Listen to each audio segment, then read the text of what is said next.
Okay, magandang araw sa inyong lahat mga dre. Ito na naman kami, ang kaabang-abang na episode ng Rai TV. Siyempre, sabi ko nga sa inyo, hindi tayo titigil na halugugin yung ating mga idolo noong araw. At sa araw na ito, ay guest natin ang medyanting nakilala noong 90s, sir. Tama ko, no? 90s. At anak ni Cadencio Padilla, walang iba mga dre, si Sir Gene Padilla. Ayun, Rai, salamat. Siyempre sa lahat po na sumusubaybay sa Rai TV, ayun, napakaswerte ko, naging bahagi ako nito. Nagulat ako, sabi ni Sir, nanonood pala siya ng Rai TV. So, itong pagkakataon na ito, sasamantalahin na natin. At syempre, alamin natin ang kwento ng kanyang buhay, ang kwento ng buhay ng kanyang tatay at kanyang mga kapatid. Yeah. Sir, pasensya na, magiging chismoso ako ngayon. Yes, pag-chismisan natin, pero hindi chismis to. Hindi, true to life. True to life, totoo. Totoong mga nangyayari at nangyari. Tama. So mag-umpisa tayo, sir, no, sa umpisa ng buhay ng inyong pamilya. Paano ba, kumusta ang buhay niyo noon nung bata po kayo? Well, eksaktong-eksakto kasi unang-una 8 kami magkakapatid. Tapos ang tatay ko lang nagtatrabaho. Siya lang ang talagang tinaguyod niya kami na hindi kami nag-aral sa public school sa sipag ng tatay ko. Lahat kami naka-private school. Tatay ko lang nagtatrabaho. Kaya sobrang idol yun na grabe yung sakripisyo niya na para mailagay kami doon sa pag-aaral na gano'n na nasa private school, di ba? Kumpara siya. Pero yung buhay pa rin namin payak lang dahil eksakto nga lang. Tama lang. Oo, nandun kami sa private school pero mahirap pa din yung buhay namin. No? Kasi nga, tinaguyod niyang priority niya, yung pag-aaral ninyo. Yes, pag-aaral. Pero nung nagkakaisip po ba kayo nun, sir, bata pa lang kayo, si tatay po ba ninyo, si Mandencio is nasa showbiz na talaga? Oo, black and white pa lang. Black and white pa lang yung tatay ko. Hindi naman siya komedyante dati. Dating tatay ko, goons. Tapos hanggang ma-discover siya ng Premier Production. Na parang mukhang okay ito Ayun. Nakitaan ng potential. Nakitaan ng potential. Nagtuloy-tuloy niya. Sa pagiging komedyante. Yes. Okay. Ang mga partner niya dati, dalawa sila Sino pa? Nung lumalabas sila kay FPJ, lagi silang sidekick ni FPJ, black and white pa lang, si Pablo Bertuso. Si Pablo Bertuso yung magaling mag-gitara na isang mata ibanlag. Na magaling mag-gitara at siya yung unang-unang English Carabao. Alam ko'y Orlando, ming naman ako na may Esteban at ang pinakakwapo. Mga banat na niya, faster, the Japanese are coming. Ang ibig sabihin, bilisan mo, maghahapon na. Yung galing, di ba? Ang galing nun? Sila talaga yung andin dati at that time. Aga rin nawala. Oo. So, naiwan na lang tatay ko. Hanggang maging hindi na colored, may kulay na, magkasama pa rin sila ni Tito Ran. Ano ba sila ni FPJ, nagkakilala or nagkasama sa isang movie? Alam ko, nirecommend siya Tsaka nakitaan nga siya. Dahil dati, nung bipili ko na sa FPJ, gun siya. Okay, sa movie na ni FPJ. Oo, black and white pa lang, nakita na may potential nga. Tapos yung binigyan ng break, ayun, tuloy-tuloy na. Okay. Kaya kami, masasabi kong kinalakihan at kinatandaan namin sa yung Fernando Po Jr. na nakikita namin, makapasal sa bahay namin. Pero nung panahon na yun, alam nyo yung bata kayo, syempre, murang edad nyo. Alam, artista yung tatay ko, ganun. Wala pa sa isip nyo yun. Na talagang nag-artista siya. Hindi pa. Hindi pa. Siyempre, hindi pa. Napaka-idea, di ba? Pero siguro, ng mga 6 na taon, 5 taon, alam na namin, yung pala trabaho ng tatay namin. Oo, artista pala yung tatay namin. Kasi, pag bata ka, di ba, may ganun, tatay mo siya, ganun, di ba? Artista yung tatay nito, ganun. So, artista pala yung tatay ko. Parang ganun yung mga anak ko. Mga anak ko ngayon, ganun. Daddy, kasi yung teacher ko gusto rin magpa-picture sa'yo Alam na, artista ka. Ganun. Tapos yung mga anak ko ngayon, wala na sa mall, may nakikita na parang gusto magpa-picture. Daddy, yung dalawang doon, gusto magpa-picture ata sa'yo. Kasi nakaugalian ko yun up to now, yung hindi ko na hinihintay na lumapit na mararamdaman na gusto magpa-picture ito, lalapit na ako. Tara, picture po tayo, ako na mismo. Minsan kasi kadalasan Nahihiya, di ba? Nahihiya. Ako hindi. Ever since ako na yung una lumalapit. Check po tayo. tama. Pero sabi niyo sir kanina, nasali na rin kayo sa movie nung kabata pa kayo, di ba? Yes, nung mga bata kami, pina-experience sa amin ng tatay ko na, ako siguro nung bata ko, mga around mga 9 hanggang 10 years old, mga nakagawa ko ng mga 6 na pelikula. Mga kasama ko si Elizabeth Oropesa, kasama ko sila Janet Borton, sila Pembo Rocco, nakasama ko yung dating karatista na matanda, naging anak ako na rin nun, si Protasio D. Kilala din dati yung martial artist yun, no? Protasio D. Anak din ako. So marami din pala. Oo. Bata lang kayo. O, kaya lang, nung bata kami, hindi priority ng tatay ko na mag-artista kami. Ang gusto niya makapag-aral kami. Tapusin niyo. Mahigpit siya dun. Kaya ang discipline niya sa iba. Mahigpit siya. Ang sabi niya sa amin, ang gusto ko makatapos kayong lahat kasi parang yan yung trophy ko. Makita ko kayong lahat na nakapag-aral, nakapagtapos. Oo, kasi nung araw, pa nag-artista ka, hindi na nakapag-aral ng bata. Nung araw, hindi kagaya ngayon. Meron na nauso na yung mga homeschool, di ba? Kahit nasa trabaho. Nasa trabaho, may homeschool. Through Zoom, nakapag-aral ka sa internet, di ba? Dati wala. Talagang kung school lang. Oo. Kaya hindi naman kami na-obliga eh. Kailangan namin gawin yun para sa tatay namin.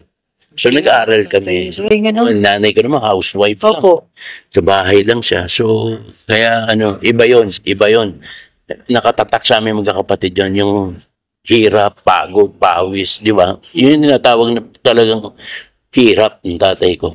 Nakaka-inspire yun lalo na sa mga tatay ngayon na kasi maraming ganyang kwento eh. Sure, maraming ganyang mga tatay na tinataguyod nila yung kanyang mga anak. Kahit mahirap. Pinipilit nilang makatapos kasi iba pa rin talaga yung may diploma. Yes, totoo. Ito, trivia. Ano po? Wala masyado nakakaalam nito. Ano po yun? Ikaw, ngayon mo lang man din malalaman to. Wow, ano yan? Ang nanay ko, si Catalina Dominguez, at yung unang partner ni Dolphy, si Gracita Dominguez, ay magkapatid. Kaya pinsang buo namin yung si Boy Kiso, Junior, Rolly, Freddy, Edgar. Tama ba? First wife? Kuya Rolly. First wife? First wife ni Dolphy. Oo. Kapatid ng nanay ko yun. Oo. Tama, hindi yun. Ay, dami hindi nakakaalam yun. Hindi lang ako. Yung Gracita Dominguez. Sigurado, muna din sila. Nanay ko si Catalina Dominguez. Pinsang buo nyo pala sila. Yung unang anim. Pero kami nila lahat. Bandol, Epi. Up to now, pag nakikita kami hindi kami, ang tawagan namin insan. Kasi nga sa blood affiliation eh. Apo.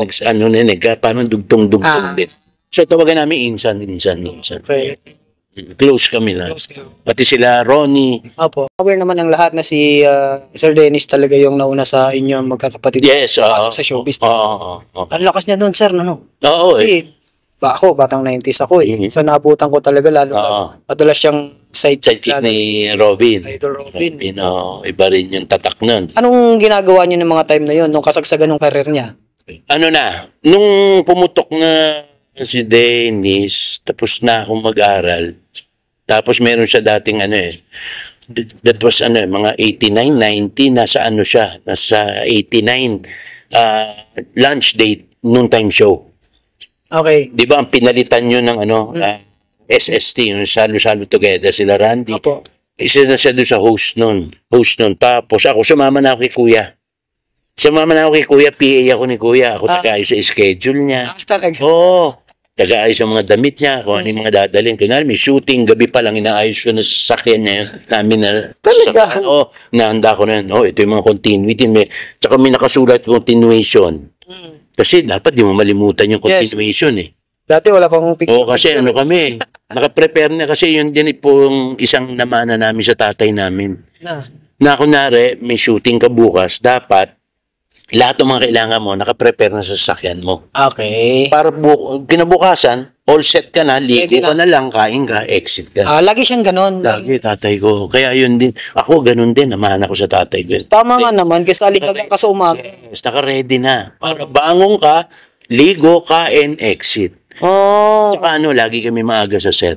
Importante. Kunwari, 8 a.m. ang call time. Minsan ako, up to now, 6:30 nandun ako. Kasi ang katuwiran ko, di bali ako maghintay, ayoko lang ako yung hinihintay. Kasi minsan, somewhere down the road, baka may naplatang ka, delay ka na nun. Kung maaga ka umalis, kahit maplatang ka, pasok ka pa rin sa call time. May allowance ka pa eh. Yes. So, laging ganun kayo. lagi. So, importante, tatay ko ganun din. Importante sa inyo yung time, no? Ay, masira sa oras. Kasi doon pala makikita mo na yung commitment mo tsaka yung professionalism mo. Tama. Di ba? So, during that time, naging PA kayo ni Sir. Kuya, Gano'ng katagal yun? tagal Ganun. din. Siguro, Haba din ba? mga 5 years. Mga 5 years. 5 ganun years? din. Tas, within nung 5 years na yon, kasama na dun yung medyo nagka-cameo na ako sa mga pelikula. Unti-unti na. Ayun na. Sumama ako, nakasama ako sa pelikula nila Andrew E., nila Jano. Meron na akong eksena, may linyahan na rin ako. Pero ito yung mga lang. Abangan ng bayad pa rin ng araw. Pero okay lang kasi di ba parang trabahuin mo na, tsagain ito. Andito na eh. Tsaka siguro, talagang doon ako papunta dahil ang tatay ko naman artista. Kaya lang, siyempre, kailangan bumuhos ka ng sarili mo. Tama. Kasi hindi pwedeng dalawa yung pinanggalingan ko eh. No, kahit nung nagsisimula ako, sino yan? Pati di Dennis. Sino yan? Anak ni Dencio. Puro pangalan nila, no? Yes. Dapat may sarili ka. ng sarili mo. So, eventually, dahan-dahan. Nabigyan ako ng year 2000, pinatawag ako sa GMA, tapos through the effort and help ni Kuya Randy Santiago. Nakasama ako doon sa Cool Ka Lang. Kalang, galing yun. Ito super fan talaga ako ng Cool Ka Lang. Alam mo kung bakit, sir? Napaka-natural ng mga... Oo. Doon yung... Kumbaga, script nung guide lang. Oo, pati yung batuhan ng... Parang walang script. Wala. Hindi niya as is eh. Grabe yung sa... Oo. Yun yung parang ang script, lahat ad-lib. May pattern lang na susundan. Totoo yan. Alam mo, pagpasok ko sa school, yan yung pinag-uusapan namin ng mga kaklase ko. Every Tuesday dati. Every Tuesday yun. Every Tuesday yung Cool Ka Lang. Galing niya doon. Pangit ka ng pangalan ko doon, si Kuya Joey Marquez nagbigay. Palcoops. Palcoops? Oo. Parang kaagaw niya ako doon sa mga babae. Pero parang ang dating doon, mas magaling ako sa kanya sa babae. Pero sir, yung style mo sa pagpapatawa, yun, natural ba yun? O natural. Inaral mo ba? Hindi. Yun na yun talaga. Natural siya eh. Natural kasi. Para sa akin kasi, ang komedyante hindi ginagawa. Correct. Dapat, ito natural eh. Kung ano ikaw eh. Yung yung mga kalokohan sa kalsada, yung biro sa kalsada, doon ka marami mapupulot. Correct. Madadala mo doon siya eh. Madadala mo din kalokohan mo doon. Pati the way you talk, the way you deliver, parang kulitan na nakipagkwentuhan, parang ito, di ba lumalabas yung kalokohan na kagad eh. Kasi, syempre, napapunod ko kayong dalawa ni Sir Dennis, magkaiba kayo ng atake sa pagpapatawa. Di ba? Iba. Para sa'yo, ano yung parang big break mo sa showbiz? Siguro yung sitcom pa rin. Yung The Boy and the Girl. Kapatid ako ni Rosana.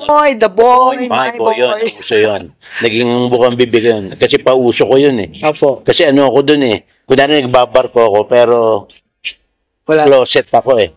Hindi alam ni The Boy na ganun ako. Kaya may mga eksena na kami ni The Boy. Kunwari may dala akong trunks. Pare, The Boy, bayaw.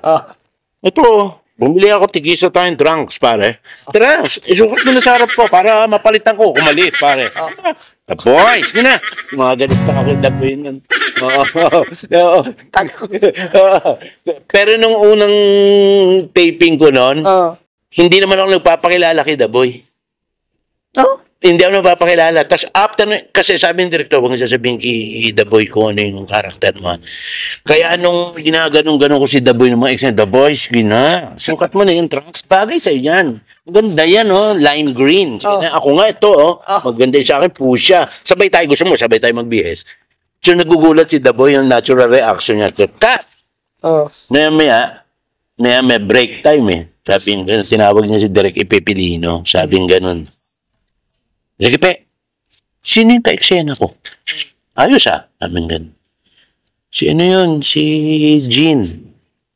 anak ni Densyo Padilla. Eh, di ba, ganun din ang tatay ko. Opo. Tatanda mo yung pelikula Somewhere, di ba? Opo. Ha? Sabi niya, pinatawag ako sa dressing room niya.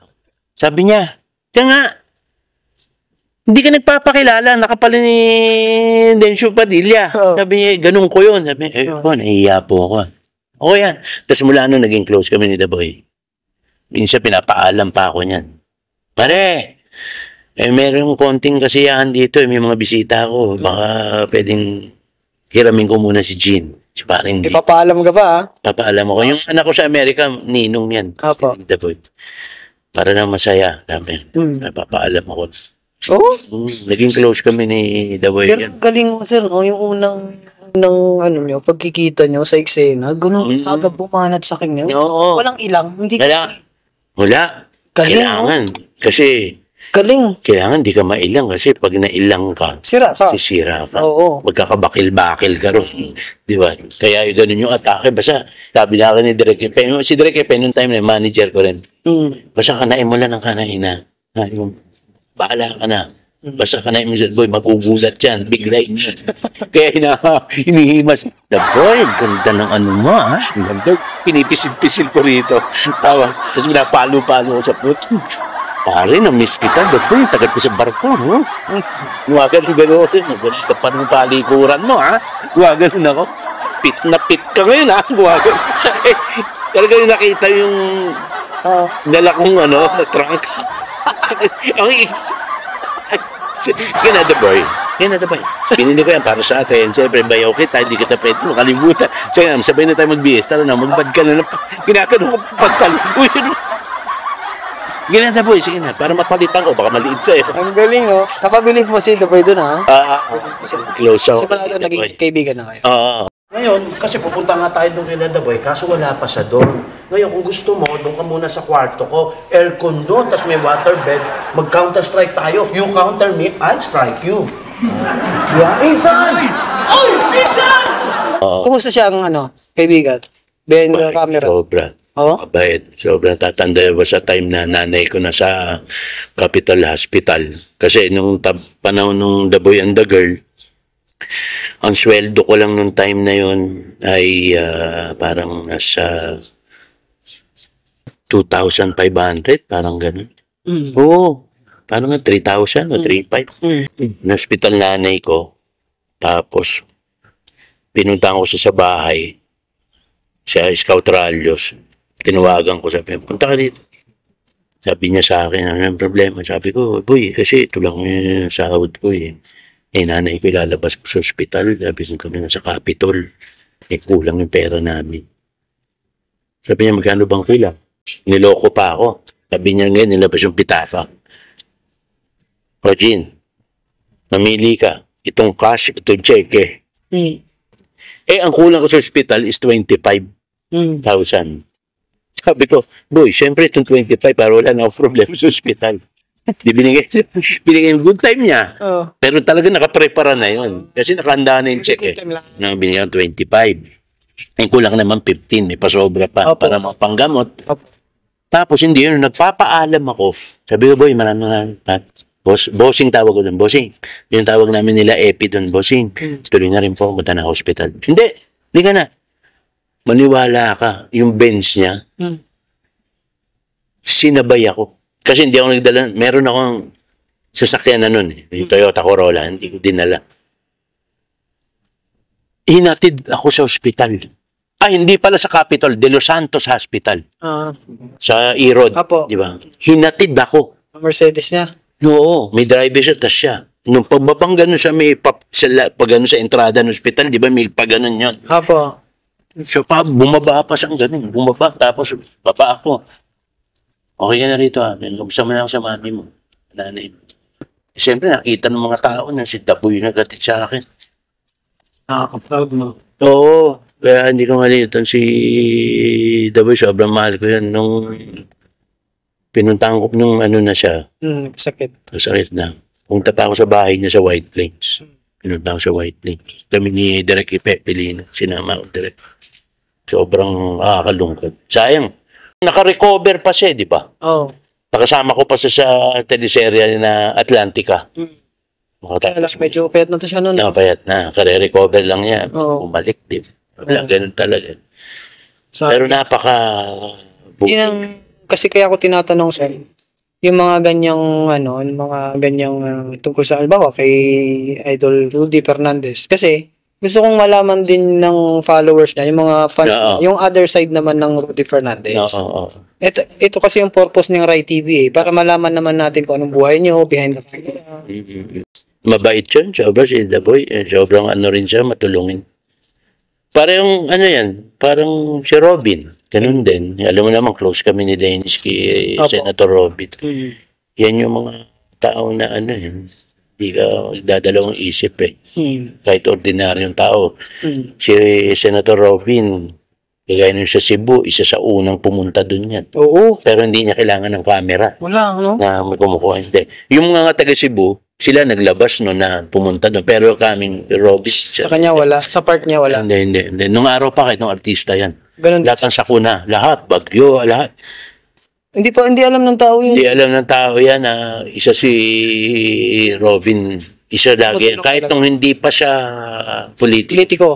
Alam ko yun. Hindi siya pa na grabe tumulong yan. Grabe yan. Alam naman natin na ang Jean Padilla komedyante. Sa tunay na buhay ba, kumusta ang Jean Padilla? Seryoso ba? Ano ba? Time yung dati, The Boy and the Girl, dahil nga closet ako, di ba? Bading ako. Minsan doon sa guess ako sa Itbulagan. Doon sa Broadway, parang may 3 estudyante, mga nakaputi pa nga na pagkakita pa lang sa akin, parang iniinsulto ako. Pero ako sinasakyan ko lang. Pero pinipilit pa rin nila. Sabi sa akin gano'n, ay, ito, bakla to. Bakla, sinabihan ko na, hindi ako bakla. Sabi ko, role ko lang yun. Yung ganap ko, bakla ako. Hindi, bakla ka talaga. Sabi sa akin, ganun, bakla ka ba? Oo. Tapos sabi ko, sinakyan ko. Sabi niya, oo nga. Sabi, buti na paalala po. Sabi ko, uy, ano ba kayo 3? Bakla ako. Nakalimutan ko, pasensya na kayo. Hindi nila alam, hinanda ko na yung 3 sa gugulaman. Kasi nga, pinukulit nila ako mula ang pagdating ko na Napipikon bakla. ka na. Napipikon na ako. Siya kasi maraming tao pa naman. Nasa hagdan, nakapila, papasok ng studio. Kumuha ako ng 3 sa gugulaman na malalaki. Nung pagharap ko, bakla ako. Oo nga, bakla ako. Buti pinaalala nyo. Kumuha ako ng 3 baso. Pinagbubuhos ko sa ulo nila. Ganon. Sabi ko ngayon, ganon. Kung matapang kayo, basta huwag niyo ako pagtulungan. Gusto niyo isa-isa, suntukan tayo. Sabi ko, wala naman pumalag. Kaya ako sumigaw doon sa mga audience. Sabi ko, mga audience, itong 3 to, ingat po kayo dito, bakla to. Bakla to itong 3 to. Baka kung ano gawin sa inyo, lalo yung mga kalalaki, ay, may itsura ka pa naman. Ingat ka rin sa 3 to, kaya nandito naabangan ka. Kaya sila, no? Napaya, oo. Madalas mangyari yan, no? Marami, kasi... Dahil nakikita ka nilang komedyante, akala Oo. nila pwede ka na lang biro-biro. Oo, hindi dapat all the time eh. Tama. Oo. Respeto rin sana. Hindi lang ikaw yung nakaka-experience yan, I'm sure. Ay, marami. Marami. Wala na mga Marami. komedyante natin. Marami. Madami. Pero dapat papalagan mo eh. Para malaman nila, hindi pala komedyante ito. Tarantado rin pala ito. Oh. Ay, di ba? Tama. Diba? Kasi, minsan pitikin mo rin para Oo. para mag-isip. Kasi ako hanggang 1-2 eh. 1, 2, 3 bingo ka sa akin. Malalaman natin kung ano yung sinasabi mo. Basta panindigan. May mga ganun tao talaga. No? Oo, kahit naman sa ordinaryo Malalakas mang trips. Oo, ordinaryo tao, ganun din eh, di ba? Tatanong ko lang, sir, no? Yung, eto, kay FPJ naman tayo. Yan. Alam ko maraming nag-aabang itong kwentong FPJ. Talagang hindi maiwasan to. Dahil syempre, Yes. Dencio Padilla yan eh. Yun. FPJ. Oh, kasi pag sinabi mong FPJ, ang sinatawag dyan ang perennial sidekick. Dencio Dencio Padilla. Padilla. Ang perennial villain, Paquito Diaz. Correct. Kami ni paring Joko, best friends. Malapit Ang talaga. tawag namin doon, kami mga pamana na aming mga ama. Oo. Okay, ito sir, kaya ako tinatanong. Dahil syempre, ito yung laging hindi pwedeng wala tayong FPJ. Hindi mo pwedeng laktawan. Nakamulatan nyo ng kabataan ninyo na si tatay nyo tsaka FPJ laging magkasama. No? Yes, so Talagang super close talaga sila. super close. Ayun, unang-una si Dito Ran, talagang lalo pag Christmas party, si tatay, nanay ko, sama kami magkakapatid, Dito Ran. Nakasanayan namin. Minsan naman, pag merong liga ng basketball sa FPJ, sa mga artista, mga crew, Opo. staff, diliga doon, lagi kami kasama. Actually, yung kababata ko si Grace po. Si Senator batch Grace po. Oo.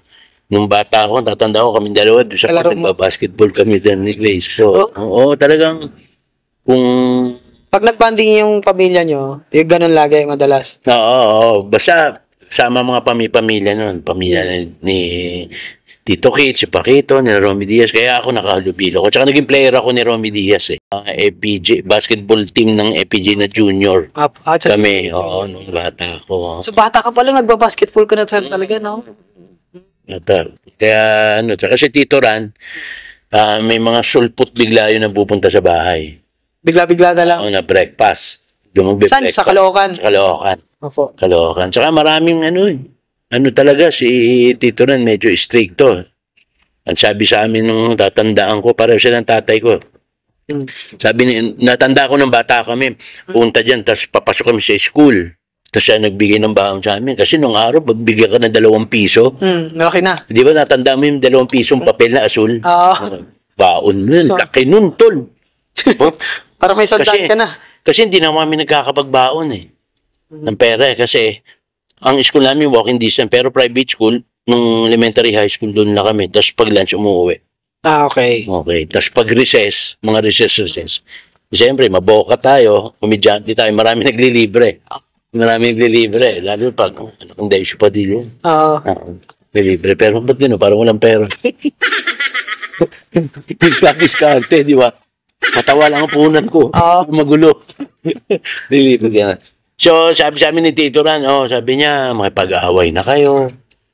Kaya worse, may nangyaring Makadisgrasya. disgrasya, makatay. Makakaya pa natin gawang paraan. Pero pagdating sa drugs, tabla-tabla tayo. Hindi ko kayo matutulungan dyan. Yan ang sabi sa amin ni Tito Ran. Ayaw na ayaw niya ng drugs. Yes, oo, ayaw na. Ganun din tatay niya. Tatay ko, ganun din. Ganun siya. Mahigpit din eh. Disiplinado. So, sir, ito, dahil nga, alam naman, hindi naman natin may pagkakaila. Talagang yung naging hanap buhay ng tatay niyo, dahil dun sa, mostly, sa movie ni FPJ. Yes, so, oo. napakalaki talaga ng naitulong niya sa family ninyo. Yes, maraming, lahat ng project siyempre, ni FPJ, siyempre siya automatic siya. Nung merong mga dumating na Berting Labra, na Tig Israel, dyan, kadalasan nung time na yon, pag hindi lang available tatay ko. Kaya siyempre, hahanap ng kapalit. Kasi halos lahat na ng bida nakasama ng tatay ko. Lahat. Hanggang sa Seiko Films, yung mga sexy. O kasama pa rin tatay ko. Tatay, siya yung parang tiyuhin, tatay ng sexy babae. Alam mo yun? Galing ng tatay. Ang daming ang dinaanan na era. Pero black and white hanggang doon sa ST Film. Oo, no? Oo. Tsaka marami rin siya nung araw na ginawang mga sitcom sa TV. Channel 9, 13, Channel 5. Dami, malalim. Masasabi ko talagang isa sa malalim ang pinagsamahan ni tatay tsaka ni Tito Ran. Tsaka meron pang ang kwento, ang tatay ko lang daw, wala rin mainit ang ulo ni FPJ, wala sa mood sa set ng shooting. Ultimong director, bubulungan tatay ko. Guys, lapitan mo naman si boss. Humingi na lang. Oo, kasi si tatay ko lang makapagpabago ng mood. Papakalma. Hanggang mapatawa niya. O go na ulit sa shoot. Talaga? Oo. Galing Oo. Kaya lang, kagaya nito, napakaswerte nga dahil kami namang magkakapatid. Lalo kami ni Dennis na nasa industriya, hindi naman kami pala kwento kung ano yung hindi kagaya ng iba open na close ako dyan. Diba? Kami nga ni Kuya nung wake ni Tito Ran. Hindi ako, never ako pumunta nung wake ng yung oras na kunwari 7 to ganyan. Hindi. Lagi akong pumupunta 3 a.m. Minsan 4 a.m. Bakit? Mas solemn yun eh. Tama. Kumbaga wala showbizan to eh. Di ba? Minsan pag nakita kita, kwento ano yun eh. Dahil maraming tao, sasabay ka. Minsan pidahan, di ba? Ayaw mo nang gano'n din, sir. Hindi.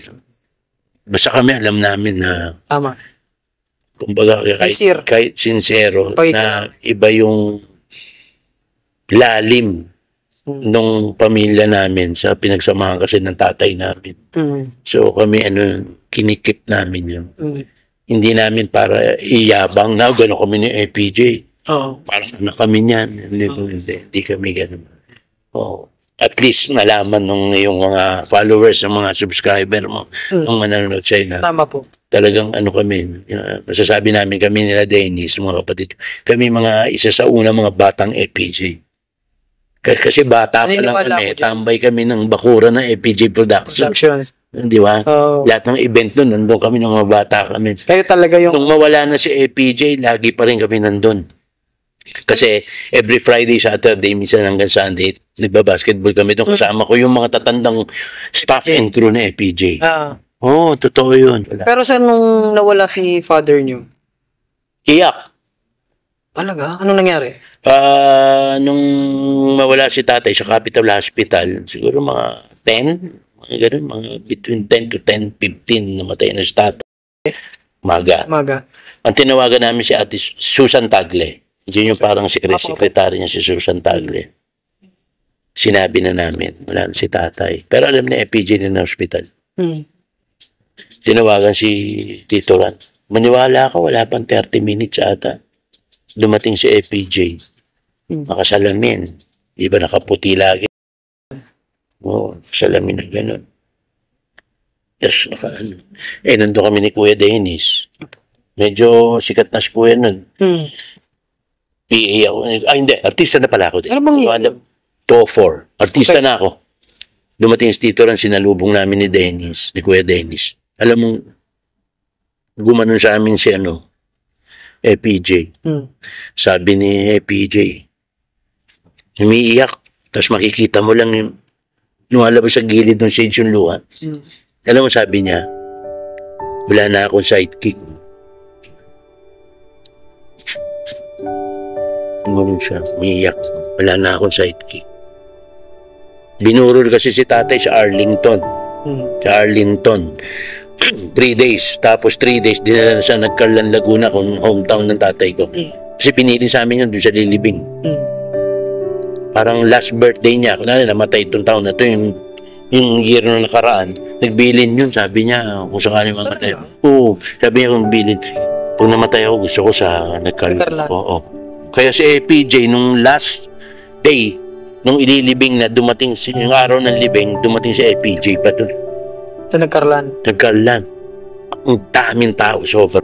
Kasi iba-ibang bayan ng mga taga Laguna. Apo. Pero mo, ganun pala ang daming, kumbaga, taga-anga ni tatay. Pumupunta doon sa simbahan, no.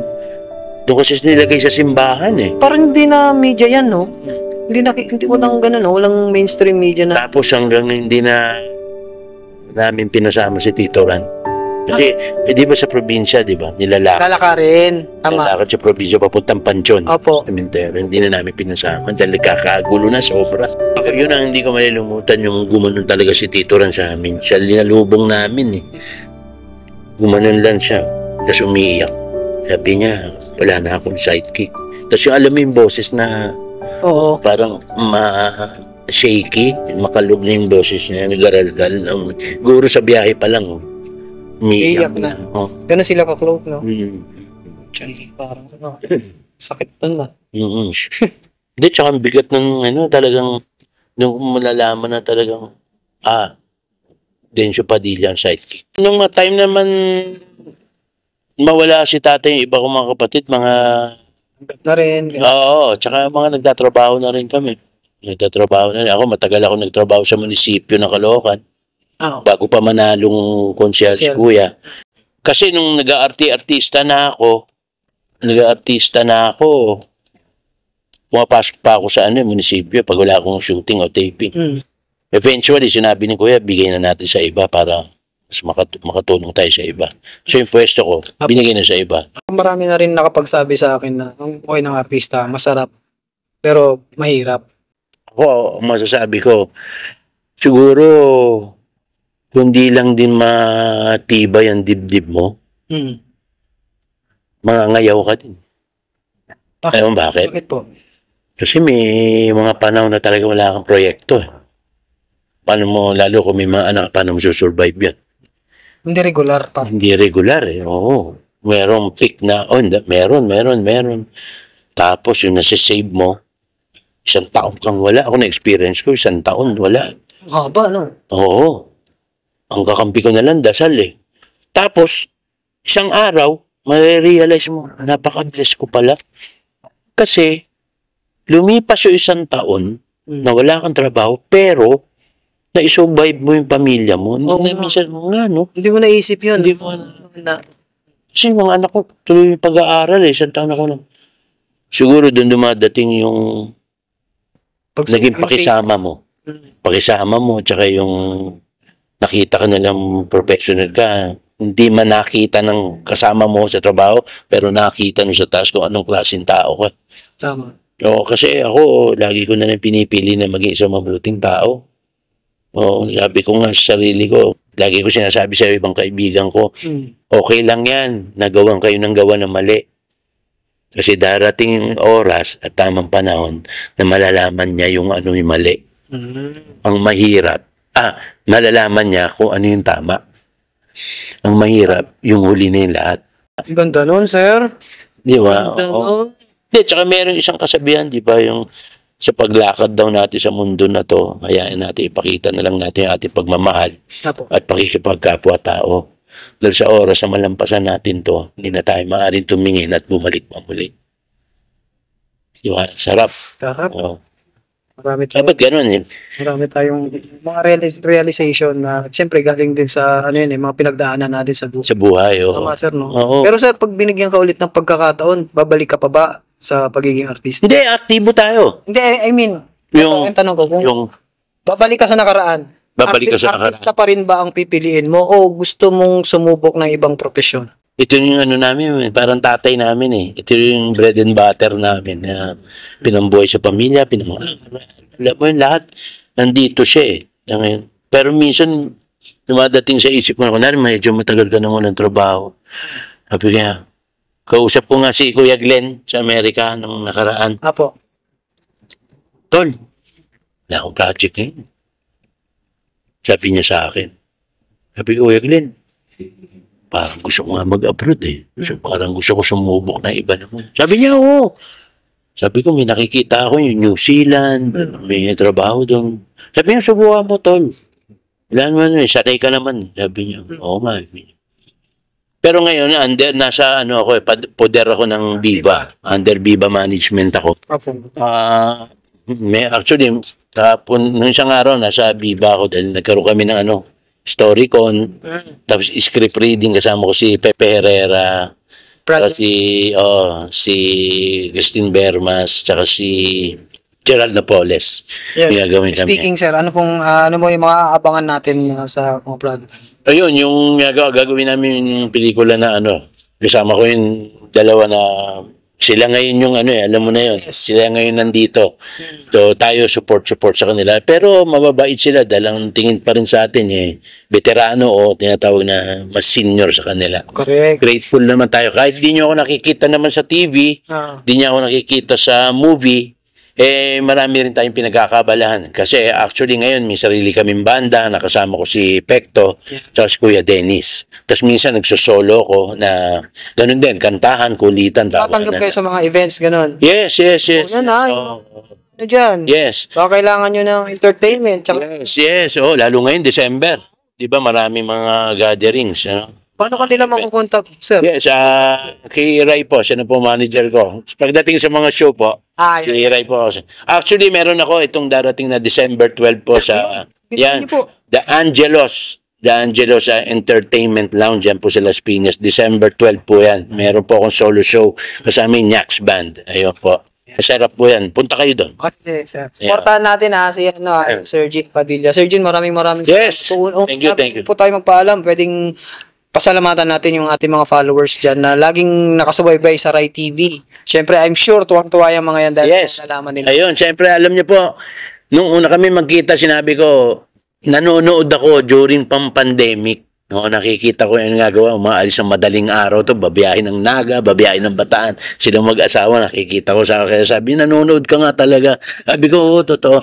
Gayon, maraming salamat po sa lahat po ng followers, subscriber po ng Rai TV at kasi hindi lang to basta content lang. Ito ay talagang minsan mga kapulutan yun ng mga nangyari sa buhay-buhay. Totoo. Ng nakaraan at yung hanggang ngayon nakikita natin yung mga matatanda natin pong artista, mga veterano na nabibigyan niya po na importansya at nakakapanayam po niya. So patuloy lang po niyo suportahan ang Rai TV po at sigurado nga may kapupulutan din po kayo na araw, yung may realization po tayo makukuha. Maraming salamat. Thank you very much, brother. Maraming salamat. Alright. Sir Jim, pag ginawa ka doon, patak-patak. Hindi po, Jen. Patak-pak. Huwag kalimutan mag-subscribe. Paalam.